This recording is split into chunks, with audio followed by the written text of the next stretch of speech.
Is it okay to answer your telephone, your cell phone, at the dinner table? I vote no. Well, we're going to find out the answer because we're going to learn digital etiquette tips from tech expert David Ryan Polgar from davidryanpolgar.com. David, great to have you here. There are a lot of questions that people have when it comes to tech etiquette because it kind of is a new concept. Oh, definitely a new concept because etiquette is kind of our social norms, and technology, a lot of the smartphone usage, the iPhone usage, and what we're doing, it's so new that we haven't really set that pattern yet. So now the first tip that you want to share is you encourage people to look at eyeballs and not iPhones. Right. Eyeballs, not iPhones, right? Kind of like a De Niro. You got to look me in the eyeballs, right? Look me in the eyeballs. And that's what's happening, right? Is how you are attracted to somebody a lot of times is the nonverbals that they're sending off. So Ashley, if you're talking to me right now and in the middle of our conversation I'm looking down, the nonverbal that I'm sending to you is I'm not interested. I'm not paying attention. So that's very negative nonverbal, and that's what we're starting to kind of realize. So the same thing, especially for families, for parents who are concerned about this.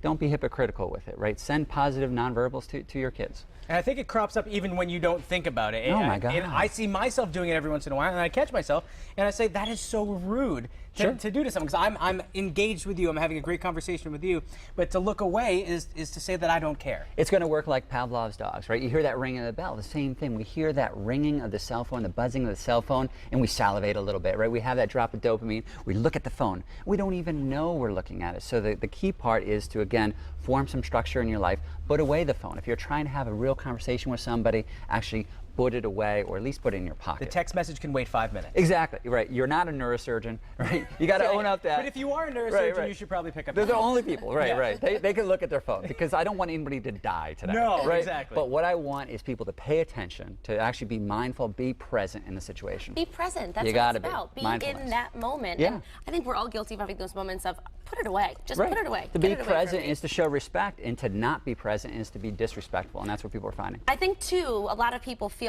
well, am I being rude by not responding to this text message, or am I being rude to not listen? It's almost like that. Oh, right. Like there's a no-win there. You feel that social pressure to say, my God, this person needs a response right away. So what you want to do with that, Ashley, is you want to kind of set a certain tone about when you're going to respond to people. So if Seth, you sent me an email and I said, well, you know, I'll generally respond within a day. Then you know that. You don't, because a lot of times you form this kind of pattern where it's kind of cyclical in nature, because if you're always constantly responding right away, now you have that expectation of me. Exactly. Right. Now the other Change that expectation. Many more tips to share, but the next one is cyber creepy. Yeah, what do you mean by we that? have a lot of cyber creeps, right? The joke is you don't want to go too deep on a Google search. Everybody, the first time they're meeting somebody, tends to Google them. So you know a lot about a person, right? Yeah. You find out a lot of information about the person that's sitting across the table. But you almost have to, in terms of digital etiquette, you have to kind of forget some of that, because it becomes very awkward and uncomfortable if somebody, you're meeting them the first time, or you don't know them very well, says, my God, Seth, I saw those family photos. I saw you, with the bathing suit on in Hawaii. Yeah. And you say, I don't know you. Yeah, I've never told you that. Right. Why are you looking at? It's a I'm privacy flattered, thing, yeah. but at the same time, I'm a little creeped out. And it takes some of the fun out of the friendship, too, because you want to learn about those things organically. Right, exactly. Yeah. So you almost have to casually forget. Well, David, we've got more tips. Sure. We'll be back with you in just a bit. Thank you could so talk much. about Looking it for forward to hours. it. We're back with tech expert David Ryan Polgar. We're talking about digital etiquette and the tips that people out there need to follow, because there's never been a list created. No, there hasn't. It's kind of a work in motion right now. We're just creating it right now, and hopefully by what we're doing today. Hopefully by the end of the show, we'll have the list. Yeah, we will. down We'll to a create the science. list, and they can download it. And then online. from years and years from now, people will talk about this When day. was the list created? Right, it came down from the mountain right now, handed by Seth. Yeah. Yes. It's a good list. So the next tip, we've already covered 2 on this list. Yeah. The next one is you need to ask people's permission before posting pictures You of really them. do, because everybody has a different comfort level. You can share so much online. So you take something like Facebook. Facebook allows you to obviously post photos, but tag people in the photos without their permission. That's a delicate area. So if you're posting anything that's somewhat sensitive, right, you really want to ask for some permission. Same thing with couples. Couples might have different standards. So for one of them, you might have the wife who's posting a photo, a very kind of intimate type of photo, that the husband might say, wait a minute, I'm not really comfortable with that. So couples should actually have a social media policy.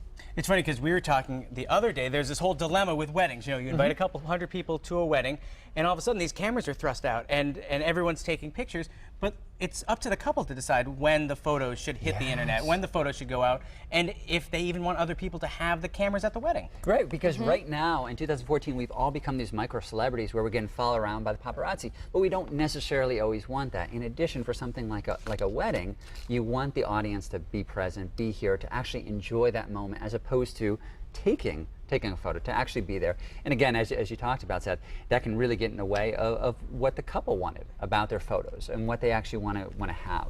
Absolutely. Now we've got 2 tips in about 30 seconds, Okay. David. So let's talk about answering your phone at the dinner table. Don't want to answer it. Don't do it. Don't do answer it. the phone. And actually, older generations are the ones who are most guilty with this because they're used to a landline. With a landline, you picked up the phone. We don't have most people don't have landlines anymore. When you're at the dinner table, put that away. That is your moment of zen.